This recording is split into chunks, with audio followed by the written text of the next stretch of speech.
Yeah, I'll just do it. I think I can. That's okay. We were having some mic difficulties. He has a gaming mic and the mic's like removable, and he lost the piece for it. Gotcha. But that's okay. Okay, because it's recording now. Okay, awesome. So here we go. Welcome to Acidic Features Podcast, Episode 6, with our new guest star, Cullen King, aka Point Blank Society. How you doing today, Cullen? I'm doing good. How are you?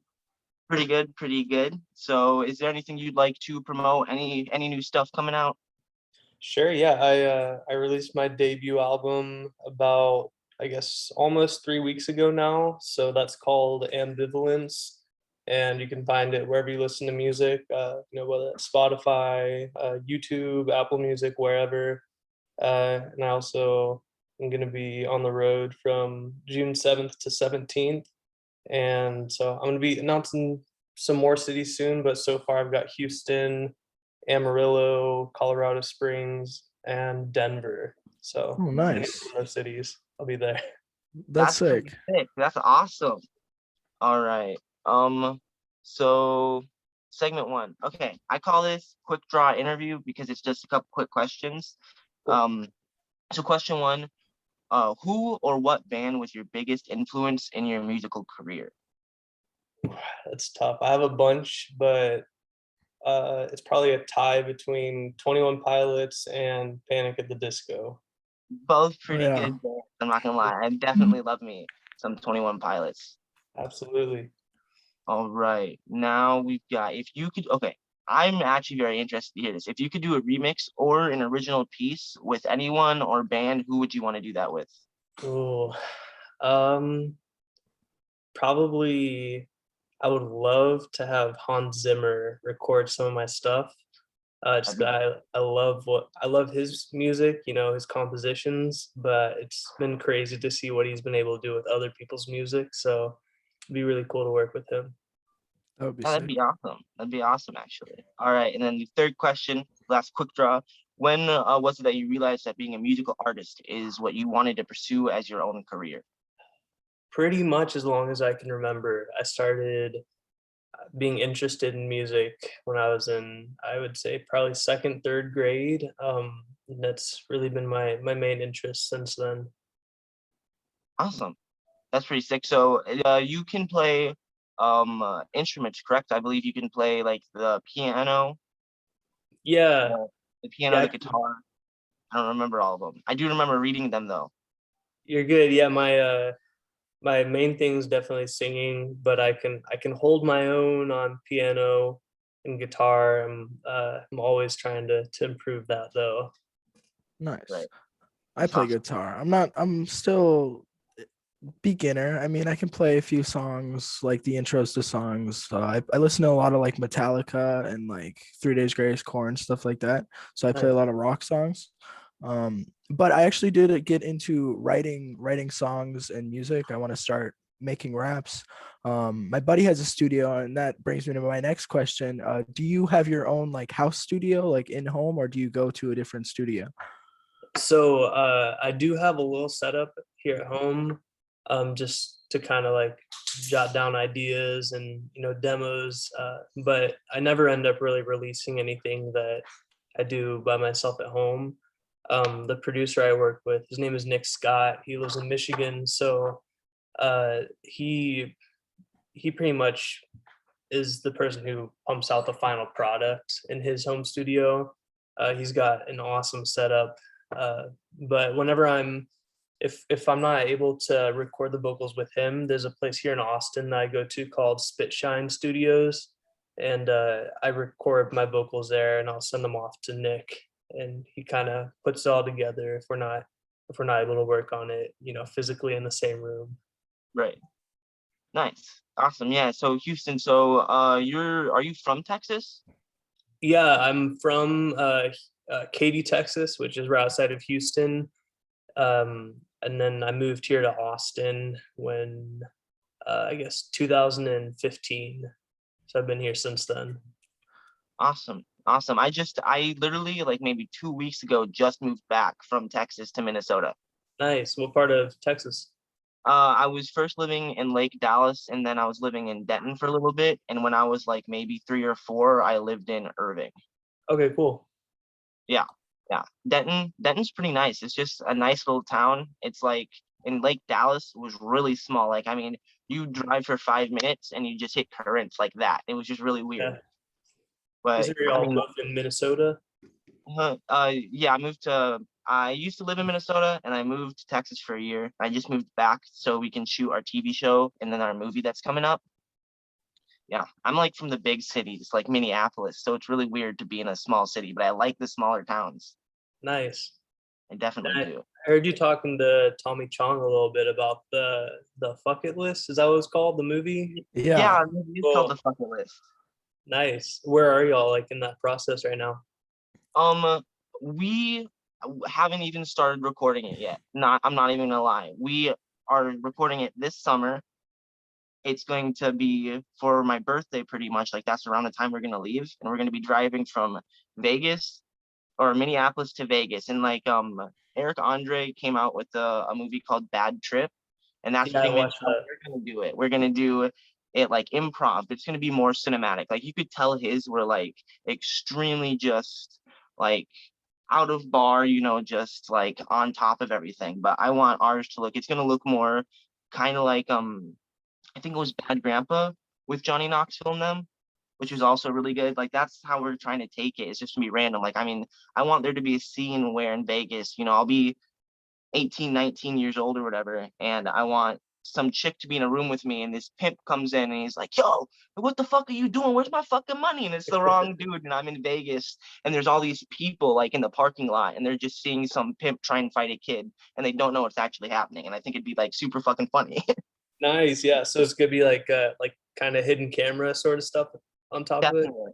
That's Yeah. awesome. I love that. People aren't gonna know what the fuck is happening, and then we'll have to like tell them, it's for a movie, blah blah blah, and we'll like get their permission and everything. I think it's gonna be pretty sick, and it's gonna be pretty fun. That sounds great. I mean, I'll definitely be watching it whenever it comes out. Hell yeah. No, that's crazy. I was not expecting you to even bring up our movie or anything at all. Yeah, I mean, like, it was just so weird. I don't know how it came about, as far as asking me to join, but like, I was not super aware of Tommy Chong. So there was just a day when I like went down the wormhole of Tommy Chong, and that was Really? like, yeah, I was like, what's this guy up to nowadays? And so I went like, most recent on Google. I'm like, oh, Mhm. he like just recorded this podcast with these guys. So I just like listened to the episode. I like followed you on Instagram, and then I heard from y'all after that. So Wow.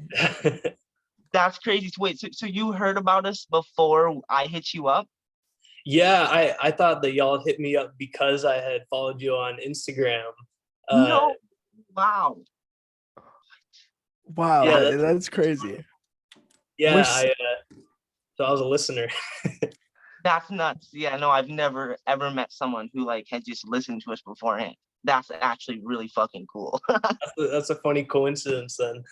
It is. And okay, so since you said you went to Texas, you studied at the University of Texas is Butler. Butler School of Music. Yes. Yeah. Yeah, I moved here in 2015 to study voice performance. I didn't finish that degree. I got about 3 years in and decided that I probably didn't need to keep, accumulating debt for a degree that wasn't really going to get me anywhere. So, Right. yeah. Yeah, that's pretty much how college goes nowadays. I'm not going to college. I mean, I was looking into film school, man, that shit is so expensive.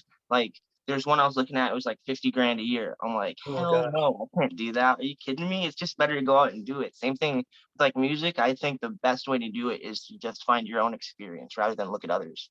For sure. And it's like, it's a super typical thing to say, I guess, but it's just like you can basically use YouTube for your degree now. It's like anything Oh, useful. 100%. Yeah, 100%. I'd imagine it's that like film is probably the same as music, just in that you could probably learn whatever software you need or like any sort of DAW. You can just go on Yeah. YouTube, and just learn it there. You don't have to pay 50,000. Yeah, seriously, it's crazy because like in the movie Good Will Hunting, have you ever seen Good Will Hunting with Matt Damon, Ben Affleck? It's been a Yeah, while, so but yeah. in the bar scene, they we're talking about how the dude just kept citing stuff from a book, and he was like, you're spending thousands of dollars on an education. I live in a shitty house and I read books and know the exact same thing as you. That's kind of how I see it. It's like, dude, I spent 10 cents on a freaking book. Meanwhile, you're spending thousands of dollars and I'm getting the same. But I always wanted to go to college. I always thought it'd be so fucking awesome. Go to college, be grown up. And now I'm like a grown up and it's like, this isn't fun. This is stressful. Yeah, I really think that like the most useful thing, as far as I'd say like creative sort of degrees go, like if you're gonna be a doctor, then I'd hope that you probably went to medical school. But like, Yeah, I don't but if want you you're coming into the surgery room like, pull up the wiki page, please. exactly.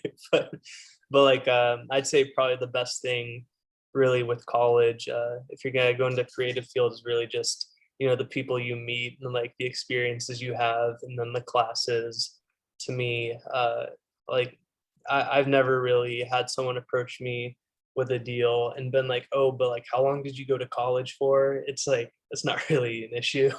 Yeah, no, like people don't really look at that anymore. The world is like really changing. It's weird because like I grew up and like I'm looking at my generation. I'm looking around like, what the fuck happened, dude? Like I grew up like a '90s kid, and there's all these kids who are like out of their mind, and it's just really weird that like I missed some new like fad that just clicked and everybody was different because I'm not like anyone in my generation at all. It's strange. And, what year were you born, if you don't mind me asking? Oh, I was born in '03. I'm like about to be like 18. So I'm like a very young adult, and it is not fun to be an adult. Yeah, is I have a sister the exact same age, and it's I guess that's considered Gen Z, but it's like I think you're totally right. It's like I feel like TikTok had so much to do with it, but it's like Oh, overnight, 100%. yeah, someone snapped their fingers and everyone's like, walking down the street doing that all day. And I'm like, what's happening Seriously, right now? I'm not Yeah, gonna I lie, like find this shit stupid as fuck. I don't know why people do this. There's no point. there's no point. See, okay, TikTok, I don't mind the platform because I think it's kind of like Vine, but dude, I've seen some TikTok shit and it's just the stupidest fucking shit I've ever seen in my life. I'm serious. I can't handle it sometimes. It's terrible. It's hard for me to understand. Like there's some pages I follow, they're like really funny, and Yeah. like I'll check it out every once in a while, but like for the most part, like I just don't really get the like all the trendy stuff. I sound like an old man saying this, but it's like Yeah, no, it's really seriously. strange. It is weird because it's like just all these, trendy dances and stuff. And it's like, why? Like I do not get it at all. Like I remember being a little kid and like I didn't just sit on my phone all day. I didn't have a phone till like eighth, almost ninth grade. Are you Mhm. kidding me? I got kicked out of the house and told to go play in a ditch. Yo. Yeah, That's how that went. Yeah, exactly. that's pretty crazy. Okay. And so segment two is we call it candid career talk because it's just going to be about your career. And so, what is next in your career? Because you said you went to college and now you have some shows coming up and you want to be a musician. Is there anything that like you're really looking forward to do or really trying to do? So I guess for the most part, I'm really excited to start doing shows again. Mhm. I haven't done one since before the pandemic. Right. 'Cause I decided to not do the virtual shows because it just doesn't really fit my style, I guess. I just Yeah. decided I'm gonna wait for the pandemic to be over until I can actually do shows in person. So for the most part, just for the foreseeable future, I just want to keep making music, keep trying to do shows and connect with new people. Nice. Okay. Yeah. So virtual. I didn't even know there was virtual shows. Like I didn't even know that was a thing. I knew that there was like a hologram show. But I didn't know there was virtual concerts. I personally, I don't think I'd want to go to a virtual concert. Like if I wanted to go to a concert, I don't want to see him on stage and like, what? Yeah, I would never do a virtual concert. I'm not gonna lie. I wouldn't do that. yeah, some artists have been able to charge like, $40 plus for tickets, and it's in a lot of situations it's just someone kind of in a studio like jamming with their band. And I hate to say it, but like, respect to those guys, they found a way to continue their career through the pandemic, but I just wouldn't feel right charging someone a bunch of No. money to watch me on the computer. Yeah. Yeah, I wouldn't want to do that. No, not at all. Like, I mean, I've been to minimal concerts. I've been to very few, but like I've gotten concert tickets that was $10 and it was a live show with a dude I wanted to see. I wouldn't pay $40 to go see a dude on a freaking like giant computer screen. Right. It'd be weird. That'd be very weird. But so do you ever plan on like trying something else, like trying acting? Because you know, like some actors would go to be a musician. Have you ever thought about acting or doing things like that? Yeah, that's actually, well, it's funny you mentioned that. I kind of started trying to get back into that, I'd say about a year and a half before the shutdowns and COVID and everything. I started the audition process for a Broadway show, and I got like 8 callbacks. I was Oh, super wow. excited about it, and That's awesome. yeah, thank you. I have no idea if it's gonna result in anything. Like through the pandemic, I've heard back from them like every 6 months or so, and they'll just be like, "Can you send an updated tape?" And so I'll do it. And so yeah, I mean, I'd love to kind of get back into uh, more like theatrical performing, just because that's where I'd say like my roots are. When I was a kid, that's definitely where I started, and like Okay. I'm a fan of musical theater. I love it, so it's participating in it would make me very happy. Yeah, Me, no, that'd be awesome. That's pretty dope that you're, getting a chance to really broaden the horizon of what you could do and what you want to do. I think that's pretty awesome. Thanks. Definitely. I Yeah, no, Eli, what's I'm up? gonna go. I'm gonna go. All right. I grew up with I grew up taking theater class. So like I did a few musicals. I was in the Lion King musical. I played the crazy hyena, the stupid one. I did Grease. I didn't play in Grease, but I helped with lighting and like backstage stuff, making the set, all of that. So like theater is is really fun. Me and my buddies, like we were talking about, we're doing improv for our movie, and improv is probably one of my favorite types of theater because it's like all random. You get to make it up as you go. Yeah, But absolutely. yeah, theater's probably one of my favorites. I don't know what I would call it. Like I want to say subject, I guess. Gotcha. Yeah, I mean, I'm not very good at improv, so I've got a lot of respect for the people who can do it well. It is hard. Improv is so difficult. See, Yeah, that's the thing. I find improv to be easier than going off a script. Seriously, like if I can just do my thing, I can come up with everything in my brain like a blueprint and like Inception. You know how they're building everything? That's yeah, how I feel like when I'm writing a scene. Like it all builds up in my mind. I see all the angles, I see everything, I hear how it should be said, the emotion it should be like put through. That's why I wish I could just make a whole bunch of clones of me and make a movie so I can make it exactly how I want it to be because I know how it should be shot. yeah. I think some people just like kind of have it in them. It's like you have it or you don't. Yeah, yeah. I mean, I definitely wouldn't say I'm like a great actor or anything, but like, I don't know. I'm a kind of person who like I'll be sitting there talking to Connor and I'll like literally just start talking in different voices for no reason at all. Eli At just all. talks a lot of shit out of his mouth. Yeah, I talk a That's why lot he's of so shit good at to my friends. improv. Seriously, I talk a lot of shit. Like we'll just talk on the phone and I'll just start talking shit to them, like for no reason at all. Like I'll just be extremely mean and they're like, yeah, that's Eli. It But just they'll do comes the kind same of thing back to naturally. me. Yeah. Seriously, I mean, I'm not a mean person. Like, I would never be rude to you, but to my friends, like, if you're a really good friend, I might just tell you to shut the fuck up. You need to shut the fuck up.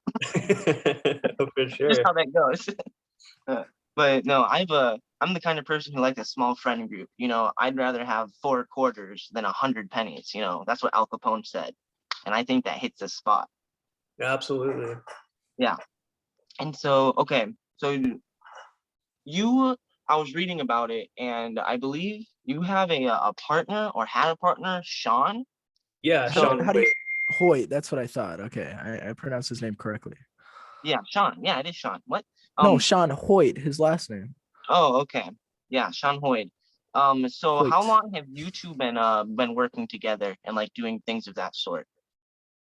So we went to high school together, and we each were kind of separately interested in music, and then we had a class project. I want to say our junior year of high school, and it was to make a song together, and then we kind of worked together on that, and from there was kind of the birth of Point Blank Society. So we did that together for, I guess, about 3 to 4 years, and then we kind of went our separate ways as far as music is concerned. But I mean, Sean he's definitely like a lifelong friend. He was a groomsman for my wedding, and we still run things by each other, whenever we have That's music awesome. stuff. Yeah. So it's all in good blood though. It wasn't like a bad break off like Motley Crue or some shit. No, it was just, we started together in high school, and there's definitely, some growth from each of us, and he just kind of wanted to do his own sort of project. And I think he's going to be coming out with some music, hopefully not in the too distant future. So I'll definitely be sharing that when it comes out. Awesome. Yeah, no, seriously. It's always great to watch friends, really just succeed and like like they can just do it. Because with me and my friends, I mean, I've been hanging out with Connor since I've known him since maybe like 8th grade when he was in 6th grade. And I didn't really know him at that time, like at all. Like he was just 6th grader because he's a couple years younger than me. And he was super quiet. He played baseball. Never did I think I'd grow up to be this kid's best friend. And I meet him again in like 10th grade, and we're skateboarders, and we tried to make Ethereal, which is a skateboarding company. A skateboard And brand. We still are the person who runs Ethereal. I'm good friends with him still, and he still makes edits and stuff for our brand, but we don't really keep up with him much anymore. yeah, but it's very weird to go from such a tight knit group, and then everyone just kind of splits apart, and it's just everyone just kind of does their own thing. Like I'm watching everyone who used to be in my classes. I mean, they're getting houses. Some are getting married, and it's weird because I still had friends who are 16 asking their mom to be out past 8, and some are like getting houses and shit. It's very weird, but I love being able to watch all my friends just kind of grow and succeed. It's very I like to just notice all like everything that's happening. Like Connor, like he used to do YouTube. I mean, there's not another dude that like if I had someone that I needed to like edit a big ass video, it'd be Connor or our editor Murphy. But like Connor's definitely one of the most talented dudes I know. He's a very good skateboarder. He's actually very good at rapping, which really annoys me because he can rap much fucking better than me. Thank But you. seriously, have you ever tried rapping like of that sort, or have you always just stuck with more of singing? I'm definitely more of a singer. I've kind of tried to incorporate some more like flowy kind of like R&B singing. Right. Um, I I have some more kind of hip hop influence in my music, but not really to the extent of rapping, more so just like instrumentally. Okay. Yeah. I did listen to, man, okay, I'm not gonna lie, I can never pronounce it right. Your debut, Ambivalence or something like that. Yeah, ambivalence. Okay, that's correct. Okay, good, good. See, I was listening to it because it said that, and I click it, and it was like really like it's got this almost like, I don't mean to use the exact same word I just used for the company, but like ethereal, like it's got this like glowy sound to it, and it was just like it's very good sounding. I'm not gonna lie, like it is actually a very good song. Like you just listened to the preview at first, and I just thought like I don't know how to explain it because I'm not a person who knows about music and like the kinds of beats and this and that.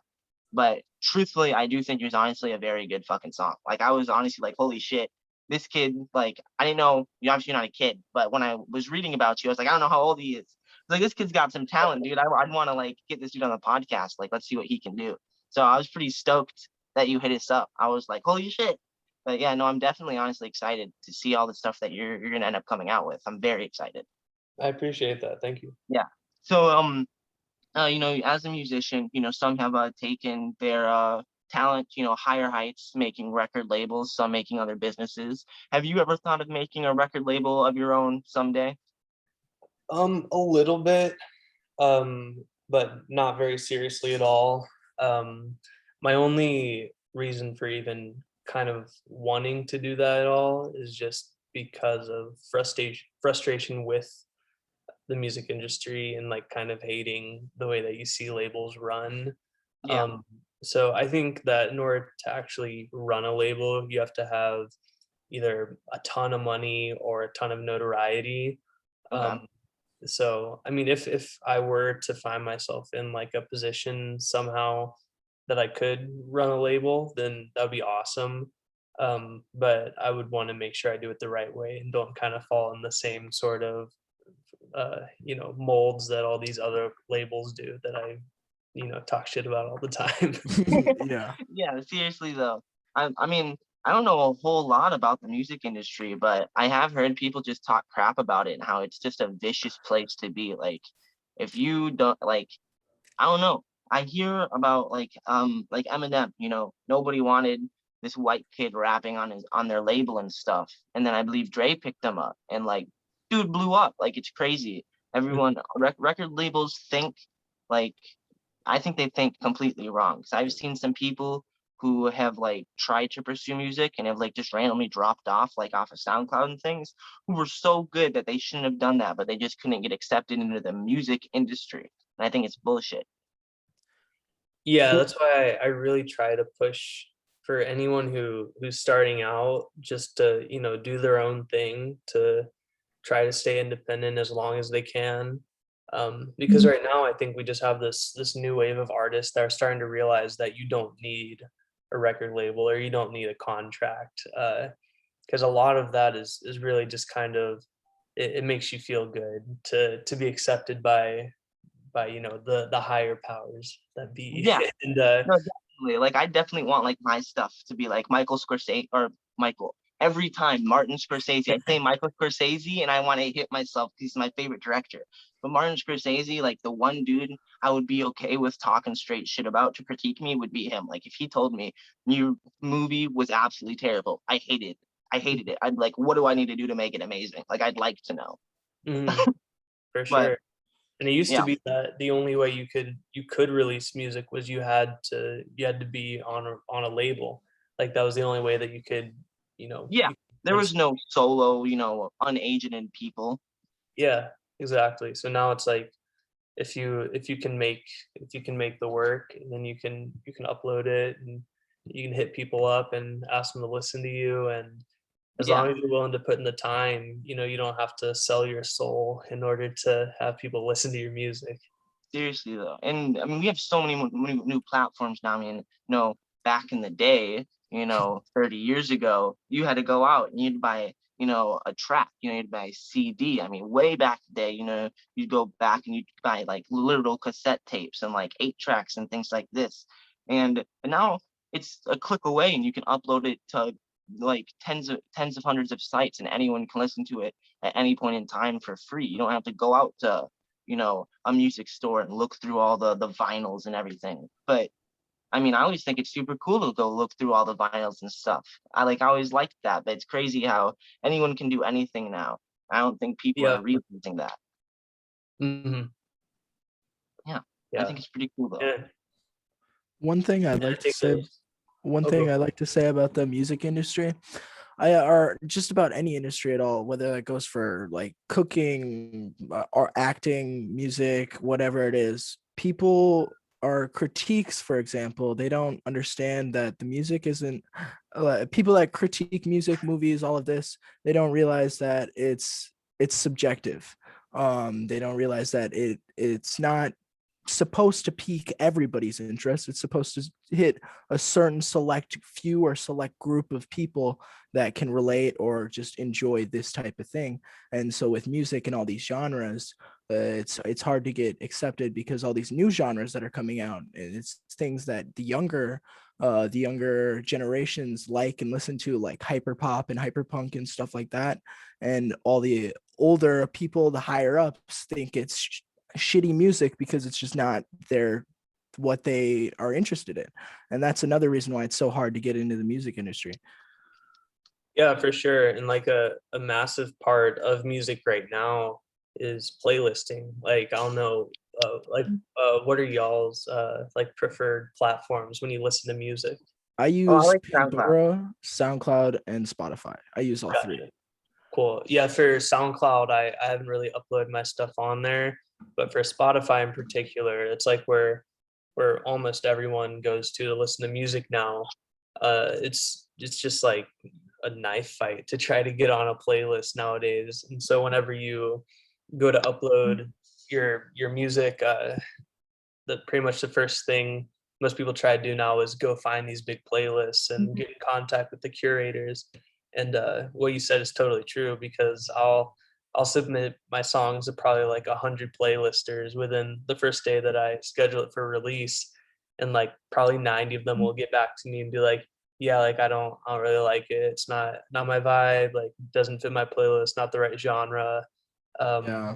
and they'll all have, conflicting things. Like one of them will say, like I only do pop songs, like your song just isn't poppy enough. And I'll have someone else who's like, I only really do alternative beats, your song is super poppy.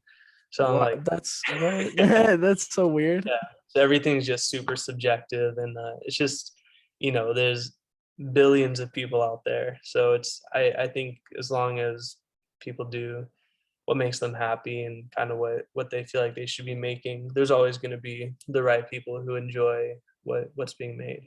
Yeah. Definitely. Yeah, no, I mean, 'cause I've listened to music. I mean, Connor, I gotta say, my friends have definitely, I'd say, an odd taste in music, but Okay, hold on, that's Eli. okay. I want to say your camera's off for some reason. It's not Oh no, loading. I know it's off. I know it's off. That's Okay, okay. okay. I just wanted to make sure. But But also about my music taste, I listen to all types of music. So it goes from rock to reggae to R&B to rap to Billie Eilish and like Melanie Martinez and stuff like that. It's all over the place. And Eli likes he likes kind of like alternative punk. It's a really weird style and it's hard to find music in that genre. So it's hard for me to play music around him that he likes because that's what he likes. Gotcha. yeah, I definitely also, I guess, I don't know. Well, I used to really like I listened to rap for the last 5 years, and I'm just, I don't know. I want to move on to a new genre because that's all. I used to listen to Suicide Boys 24/7. Only thing I Yeah, me listened to too. Suicide Boys, and now it's like I don't want to listen to Suicide Boys anymore. Give me something else. Yeah. So I've been looking at like the littler dudes, like all the underground people, like Audio Chateau and Arden Hills, you know, or Arden Hills, Arden Jones, I mean. But yeah, like that's why, Cullen, like that's why I thought you were great. I couldn't find, an absolute abundance on you, but I also could tell that you're growing, and I would love to be able to help anybody grow. If someone wanted to make a movie, I'd want to do it. If someone came to me asking for help on how to produce music, I'd want to be able to help. So that's why I thought what you were doing was honestly just super great. I liked your music. And I think you're gonna fit into the music industry. I do. I think you've got what it takes, to be honest with you. Well, thank you. Yeah, and I mean, I think that mindset you were describing is like a great approach. Just kind of like that mentality of just like a community, just like helping one another.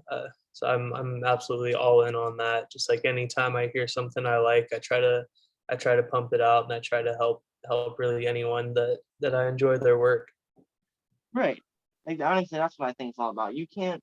I mean, if someone uploaded new music without the listeners, they wouldn't blow up. They wouldn't be able to do this and that. I think the world and everything, it's okay to rely on someone else a little bit. Like, I mean, I've had people email me and hit me up, text me, and it's like to work on like this one dude, I'm not gonna say his name just out of respect, but he wrote this book and he was talking to me about like producing it, and I wouldn't be able to because I mean it would be such a big production. Like it'd be a legitimate movie. And I told him like I would love to be able to work with you on this, but we cannot right now. Like it wouldn't be possible. This would be like honestly, I'd probably have to spend like over hundreds of thousands of dollars because it was about these people in an Afghan war, and there was a dude who like came back or something, and he like went crazy, and it was like this murder mystery story. It was really really good,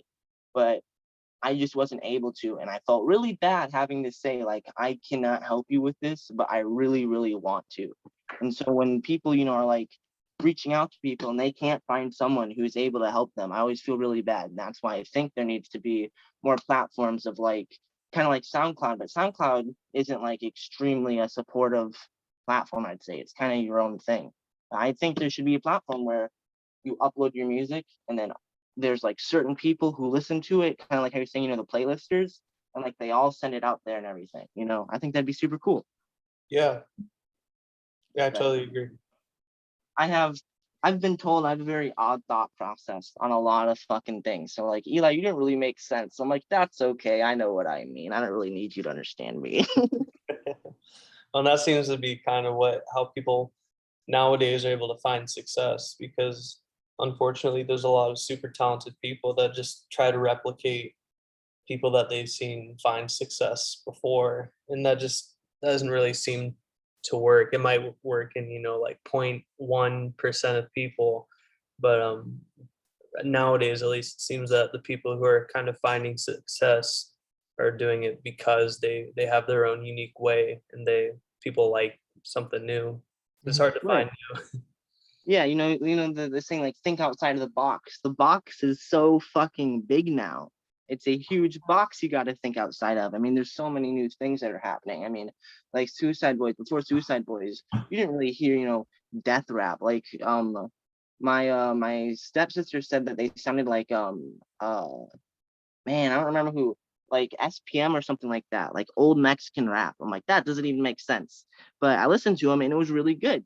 But it's really weird that there's all these new genres of things where we thought, like, oh, like this is this, like with video games, we thought video games were not going to be what they could be now. And so I like to think about what, movies are going to be in 30, 40 years, because back in the day, like when Back to the Future was shot, they said 2015 we were going to have flying cars. We do not have flying cars, but within the next 50 years, I cannot wait to see what the fuck is up with everything, the music industry, movie industry, everything. I think the world is going to be completely different in 50 years, and I'm pretty excited to see it. Absolutely, for better or worse. Honestly, where do you see yourself in the next 50 years? That's hard to say. I have a hard time kind of envisioning what 5 years from now is going to look like. Right, because I mean, so much can happen in 2 months. Mm-hmm. I mean, I think automation is going to take over a lot of our day-to-day lives.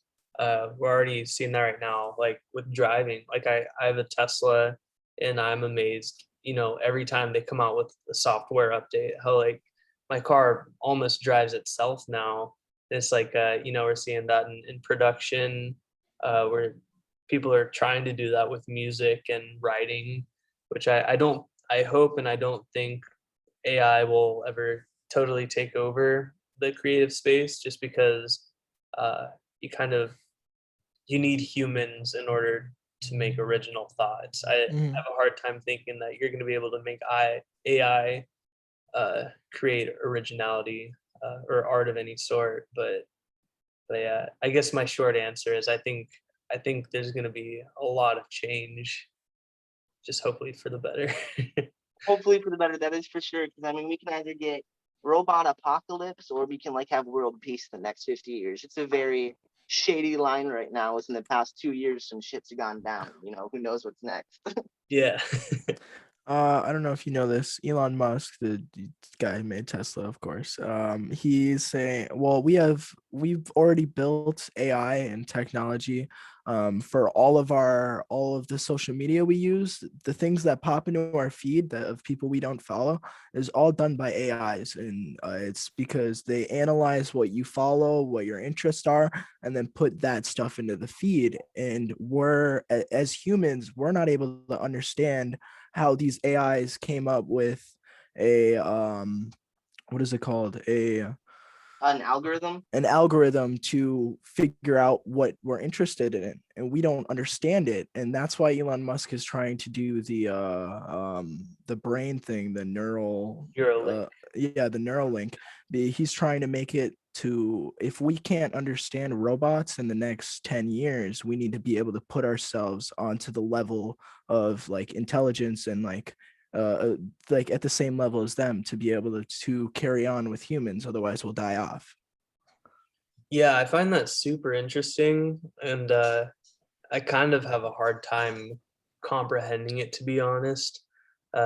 But what I do really love about the Neuralink idea is that I haven't seen the results on this, but I know they've been testing it on, people who are paralyzed and people who are blind and have lost senses. And supposedly they've been able to use Neuralink and put them, into people's brains. And it's kind of like using I'm a dummy whenever it comes. Technology. Yeah, but just like technology to it's just like repair these parts of their brain stem that are making them lack these senses, which I think is incredible. Yeah, I've heard some stuff about that. That is really cool that like people that are blind are going to be able to see again because of something we're putting into our brain. Yeah. Yeah, I think that's super cool. So I'm excited to see as more of that happens. The rest of Neuralink freaks me out though. Yeah. And saying that like you're going to be able to communicate with other people, just like basically Thought processes, like it's like I don't send direct text messages through your head to your friend that's across country. that Okay, freaks but me out.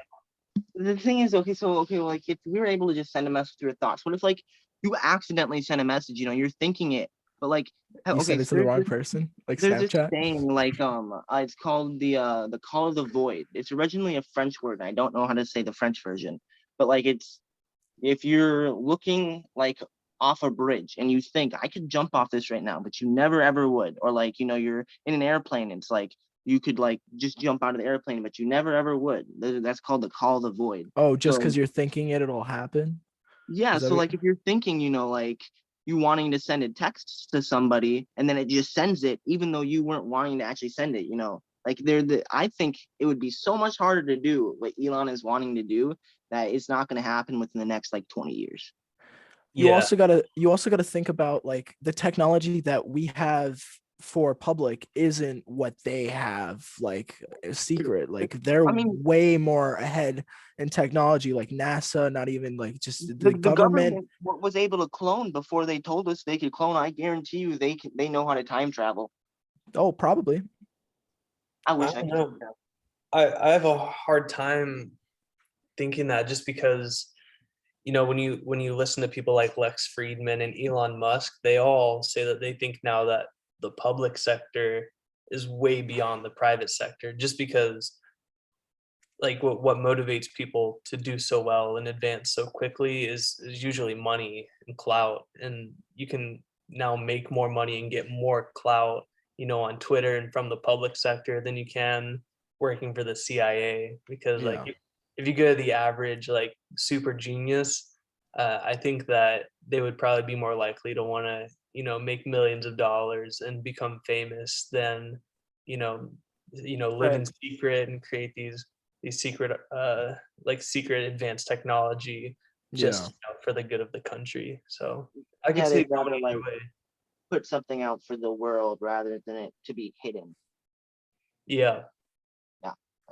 See, people who like you used to hear about, like there's people who are really called American inventors. Who is like an inventor now? Like I don't hear about that. I understand some people are engineers and architects and things like that, but I mean, Leonardo da Vinci, he used to do in his paintings, he would do reverse writing or mirror writing. So if he was writing something in his painting and it was like something he was trying to hide, he would write it backwards. So people who were watching him, couldn't do that. And he made so many creations that he was literally Iron Man's dad, limited by the technology of his time. And I mean, you don't hear about those kinds of people anymore. And I'm just waiting for like the next Einstein or the next Stephen Hawking. I'm pretty sure Elon Musk is one of those people. But I'm just waiting for that new kid genius who is about to like take everything to the next level. And I'm pretty sure it's coming pretty fucking soon.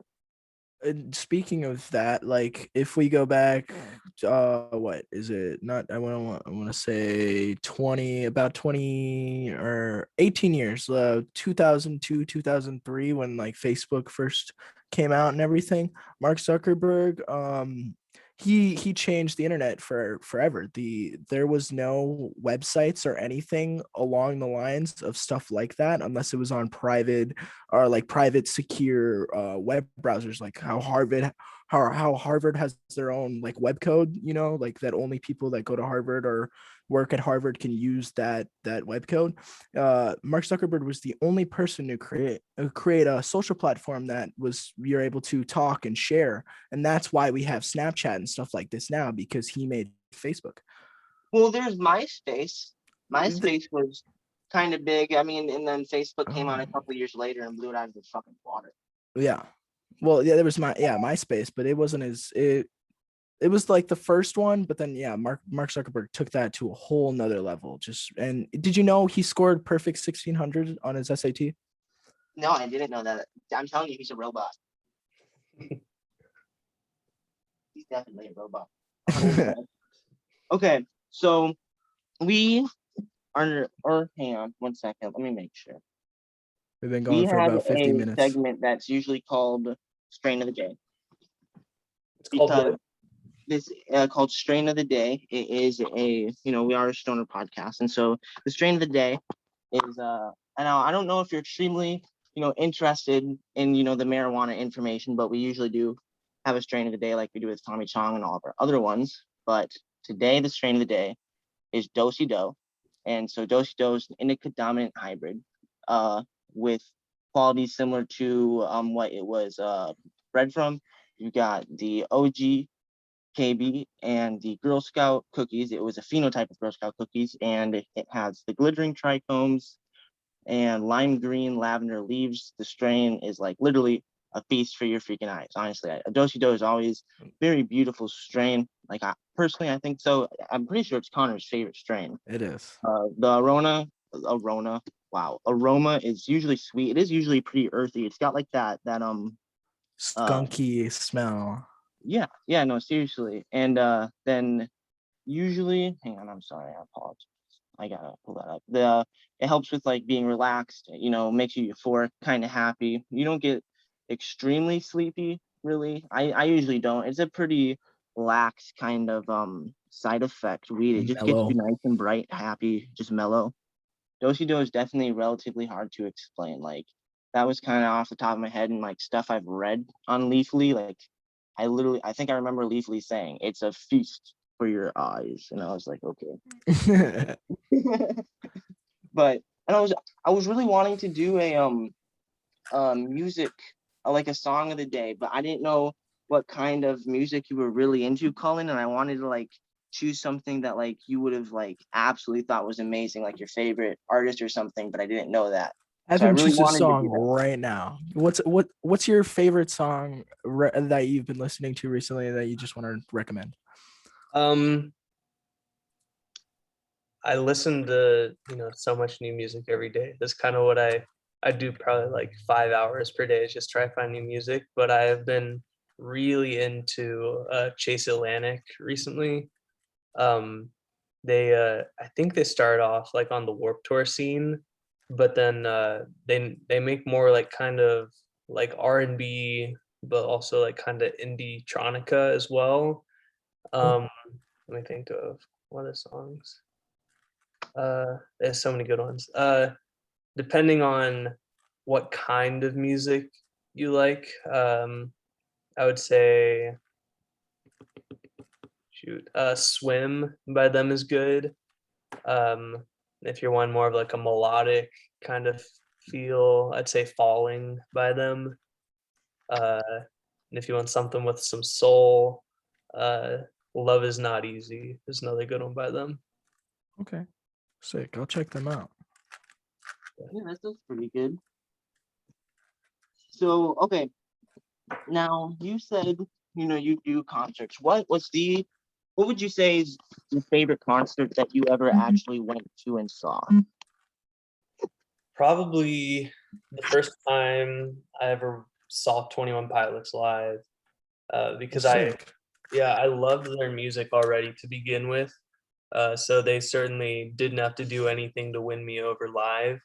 But seeing their energy on stage, it really is like it's like a whole production watching them. Like, they have costume changes. They just so much energy. And it's just two people on the stage, but they have the presence as if they're like a 10-piece band. So That's sick. Right. It's more of like an actual show rather than just listening to music live. exactly, yeah, it's an entire experience getting to see them live. So Yeah, that's they're definitely really cool.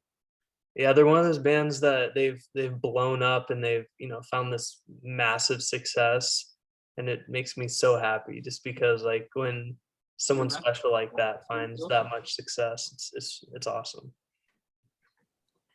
I have a few of their songs in my playlist. I listened to them like a few years ago when I was a little bit younger. Cool. Eli, is it time for sorry. segment 4? Yes, it is. I apologize for that. It's all good though. What are you Segment 4, doing? yeah. Your camera's been Okay. off for a while. I call it the list. Okay, the list. So usually, if since we're rather movie based, you know what I mean. We have a segment usually called the movie spit, which is a list of movies that either we've watched, are interested, things like that. And so this one is more of a musical list of songs and bands. So I wanted it to be that you could list your 5 favorite songs and 5 favorite bands, but the songs don't have to be from those bands, but you can mix and match however you'd like. Okay. Yeah. So what would you say is your 5 favorite songs and your 5 favorite bands? This is tough. I guess I'll go with the kind of recency bias. So I'll pull up what I've been listening to recently. This truth be told is I could probably list 100, but but okay. So currently, I'd say Chase Atlantic is definitely on my top 5. Black Bear, 21 Pilots. Let's see. Who else? Really have been liking Jeremy Zucker. And let's say The Neighborhood. The So I've always Neighborhood. got to put them on my top Don't 5. they have a song called Wires or something? Wires? Wires, The Wires, something like that. I think I have that song on my playlist. They might. Yeah. All right, Connor, what's yours? Right now I've been listening to. I'm trying to think. What have I been listening to? I've been listening to a lot of like more relaxed, chill music. I'm gonna do songs instead of bands. We'll go a few good songs. Daniel Caesar, he has a few good songs. Superposition, Streetcar. He has a amazing voice. Lexa Gates, she's good. Yeah, The Neighborhood. Yeah, they have a song called Wires, and I also have another song by them in my playlist called Wiped Out. Arctic Monkeys, they're good. Monkeys, dude. My mom fucking loves Arctic Monkeys. Are you kidding me? I listen to a lot of Mac Miller. Mac Miller is probably one of my biggest influences for like the music I want to make, and the type of style I want to do. I kind of like the chill, lo-fi, like slow rap. It's pretty cool. I love Mac. But yeah, that's what I'd say. Everybody loves Mac Miller. Have you ever listened to Mac before, Colin?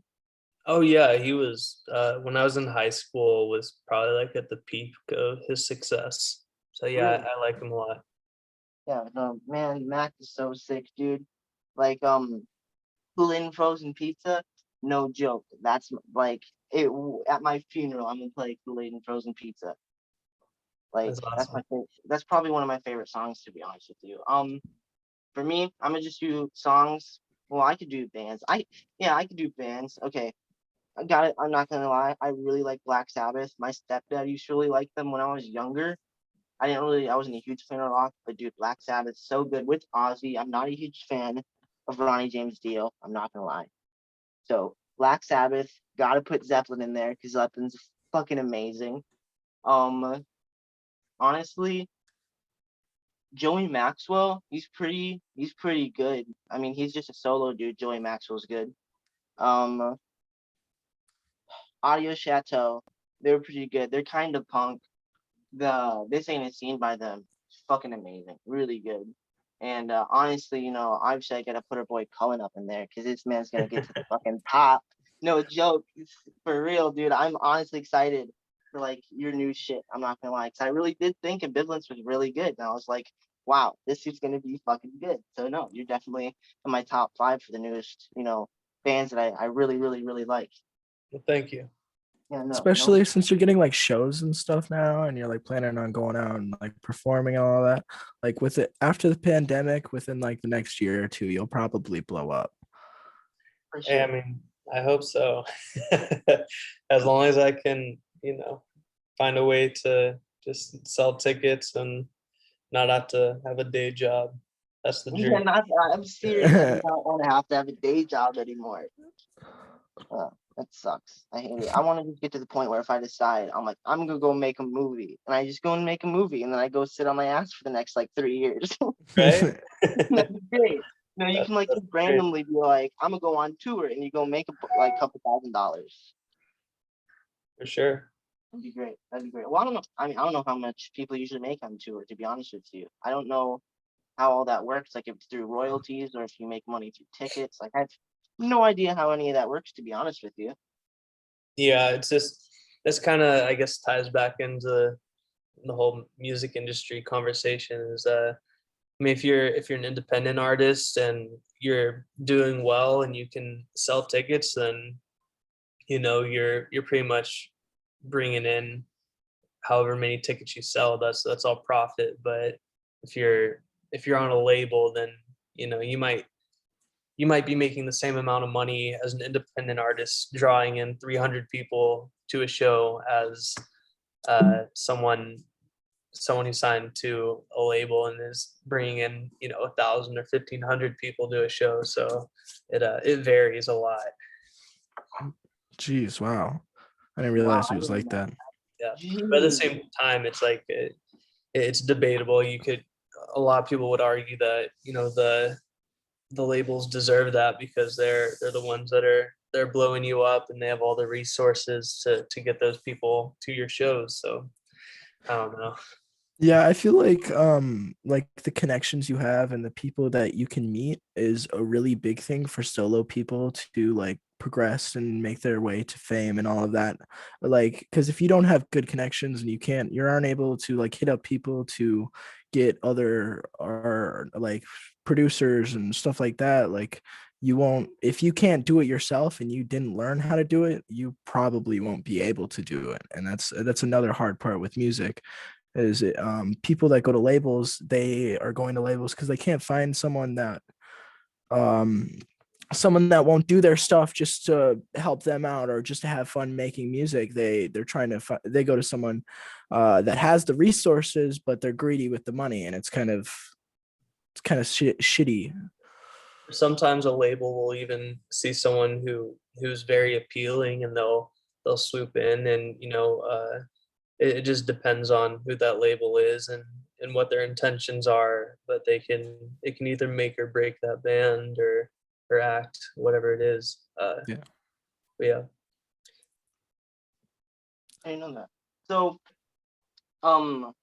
with music that's copywritten, because I was actually wondering this, because if a show is wanting a song, usually you'd pay through royalties, right? Like it wouldn't be an upfront payment of I can have your song. Usually it'd be from what your show makes with the song, like you get paid for that, right? Like not even just specifically you, but like with Freaks and Geeks, they have man, I don't even remember the name of the song, but it's really good. It's like it goes uh I don't give a damn about my reputation, living in the past with the newest generation. That Yeah. song, don't remember what it's called, but that's a great fucking song, and I really wish I could like have it like as an intro for one of my shows or something. But I don't know how the music industry works and how this works with uh going through the film production and stuff. So I think it's very interesting to talk to someone from the music industry point. and then there's someone from the film industry point, but it said the same subject. I thought it was very, very interesting because I don't know how any of that works. Yeah, so if there's a song that's already written and you wanted to use it, you could either, ideally, being able to reach directly out to the person who owns the rights to that song or who wrote that song, being able to say, I want to offer you this much to, just outright. I can use it as many times as I want for this show, for the intro music or for whatever it is. I think that's usually the ideal circumstance. But sometimes you have to kind of jump through hoops, and it turns into who owns the rights to this music. Okay, it's this person or it's this label. Let me try Right. talk to them, and then they might decide, we want a percentage of the revenue that comes in. Like, we want, I'd say for an intro song, if someone's talking percentages, it would probably be like, a fraction of a percent. But that might be kind of their long game. Is like if they think you're going to make a really successful show, they might be thinking, this show is going to be bringing in tens of millions. I'd rather that be a good long-term investment than them pay me, a couple thousand up front for exclusive rights or something. So Yeah. yeah, definitely. I think it depends, but it's become a lot easier with the internet now, though. Like there's certain websites you can use, or you can go straight through like ASCPA, something like that.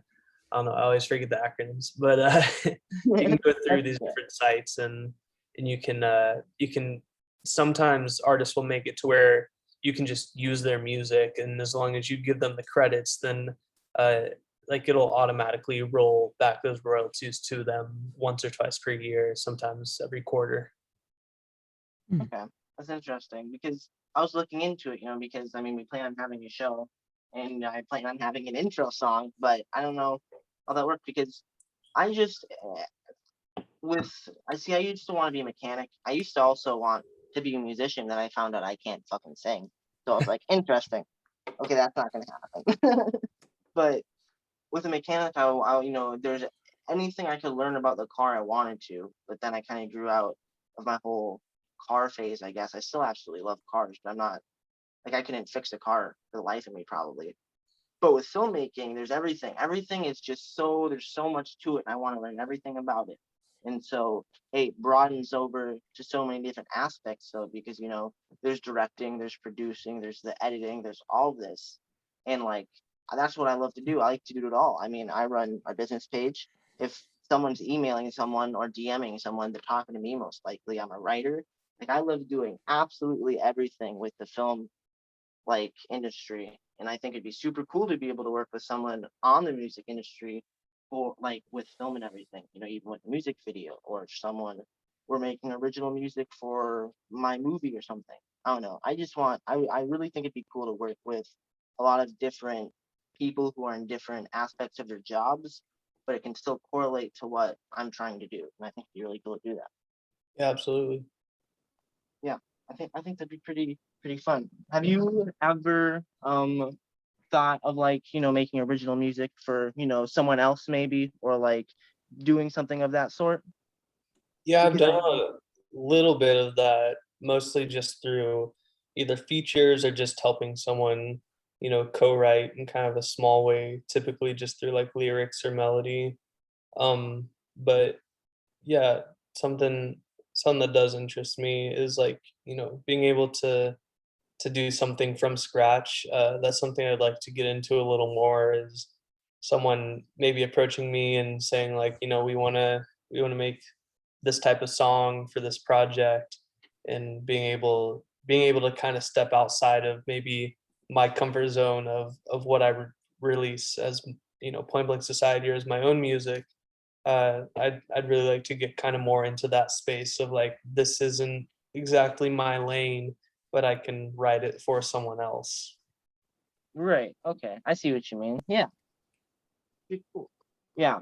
So okay, uh, you said I know you decided to use Point Blank Society, I believe, around 2014 or 2015, correct? I think, yeah, 2014 sounds about right. Yeah. 2014, yeah. Okay, so before that, did you just, because you and Sean were doing it, so did you guys just say Cullen and Sean, or what did you guys originally call yourselves? The first thing we ever released was a cover of Your Guardian Angel by the Red Jumpsuit Apparatus, and I think we just released it as like Sean and Cullen or Cullen and Sean. But kind of shortly after that, we did our first show, just playing a bunch of covers, and as well as I think a couple of the songs that we'd been working on. And it was like before that show, we decided, oh, we should probably think of like a name for our act. And then I wish there was a good story for it, but it was really just like, oh, this kind of sounds cool. Point Blank Society doesn't really mean anything, so we just kind of ran with it. Nice. I mean, no, I honestly I thought it was pretty sick. Like it was Point Blank Society, and I at first I thought it was like a big group of people. That's what it was going to be. Kind of like how the Grateful Dead have like all these people. It was like Yeah. one or two dudes, and I was like, whoa! Like I wasn't expecting that, but no, I actually thought Point Blank Society was actually a pretty fucking cool name. Like Acidic Film Productions. I mean, the only reason why that is because I wasn't a very good kid. So it just correlated to what I used to do, and I want to make some pretty cool movies. And like um Stephen King's known for having terrible endings. I mean, he even puts that in for one of his characters in the movie It. Man, I'm gonna put some fucking mindfuck of endings in my movies. I swear to God. Like seriously, like that's what I want to do, because like it's just gonna trip you out. Like Shutter Island ending on that blew me away. Insane. Gave me a seizure. Inception, that was crazy. Like seriously. That's what I love. And like, I don't know, some things just absolutely blow me away, and then when it does, it's just it's great. But movies used to seem so much different to me now. But like I'd get a movie and I would literally read the entire back of it. I would read what it's rated, why it's rated, who filmed it, why they filmed it, all this and that. It was just, I don't know, I was a very weird kid about it. That's really Yeah. cool. Yeah, I guess whenever you have that interest in something, like you kind of go the extra mile to learn more about it and figure out the background. Yeah, and like my siblings and stuff be like, Eli, why are you reading that? And it's like, they wrote it, it's supposed to be written, why wouldn't I read it? You gotta see the credits. Yeah, seriously. I mean, obviously I never read the very ending credits. No one can read those fast enough. I mean, it's like trying to read Star Wars on like 0.5 speed. But Yeah.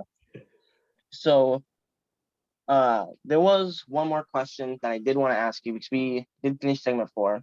Um so the last question pretty much this podcast is, would you, because you were originally with Sean, and then you broke off, and would you ever leave being solo behind you and you would join a band, or would you do solo and a band at some point? I'm always open to really any sort of possibility. Um, I love doing Point Blank Society, and that's really, between that and like potential musical theater stuff, that's really all that's on the plate right now. But I'm always open to collaborating with other people and starting new things. Right, yeah. I mean, so if you ever did do a band, what kind of band would you do? Would you stick with what you're doing, or would you like switch it off? Would you go with like some crazy ass hard metal or something, or like would you want to just stick to what you know? I mean, I'm open to anything. Specifically, like if I were just the singer, or if I were just in there helping write or whatever. I'm open to anything. I love metal. I love pop. I love rock. I love R&B and hip hop. So yeah, I'd be open to any of those. I kind of feel like, but what I've felt best at just the last few years has just kind of been this like darker sort of pop. Um, just because to me at least, it seems like that's where I kind of find that it feels the best to me when I'm making it, when I'm kind of putting pen to paper. That's kind of what Yeah. feels right. But yeah, when it comes to kind of broadening that horizon, I'm definitely open to pretty much any genre. Well, I'm glad to hear that you're open to any genre, because who knows? Maybe I'll just be chilling and I'm gonna get a notification that you dropped some shit, and it's gonna be this sick ass rock, and it's gonna be like hard as fuck. So no, that's good to hear because I think it's definitely good that artists should be able to know that they don't have to stick to a genre. I mean, MGK was rap, and I mean he switched over to rock mainly because of Eminem, He does but he does rock, he does pump, he does country, yeah, he does everything. MGK yeah, is so diverse with his music, and that's part of the reason why he blew up so much. Yeah, yeah, it's so many different types of people and types of listeners that are open to him. yeah, no, definitely. So I'm definitely excited to hear what you have, and you said you have shows coming out. Would you like to say any of the stuff that you have coming out again or anything you'd like to say before we end it? Sure, yeah, just you can listen to Ambivalence if you search Point Blank Society pretty much on any platform. You'll find my stuff, and I'm pulling up my dates here. I know on June 7th, I'll be in Amarillo, Texas. June 9th, I'll be in Denver, Colorado. June 11th, Colorado Springs. And June 21st, I'll be in Houston. And I'll be putting more dates out hopefully within the next week. So hope to see people out there. Yeah, awesome. Definitely. That's definitely good to know. All right. Yeah. So thank you so much for joining our podcast. I had a good time talking to you. I hope you had a good time talking to us. It was great Um, to talk with y'all. yeah, no, definitely excited to see, as you grow and everything. And so I'm very excited to hear your new music. And I hope you have a good rest of your day. You too. Yeah, all right. Thank you so much. All right. See ya. Awesome.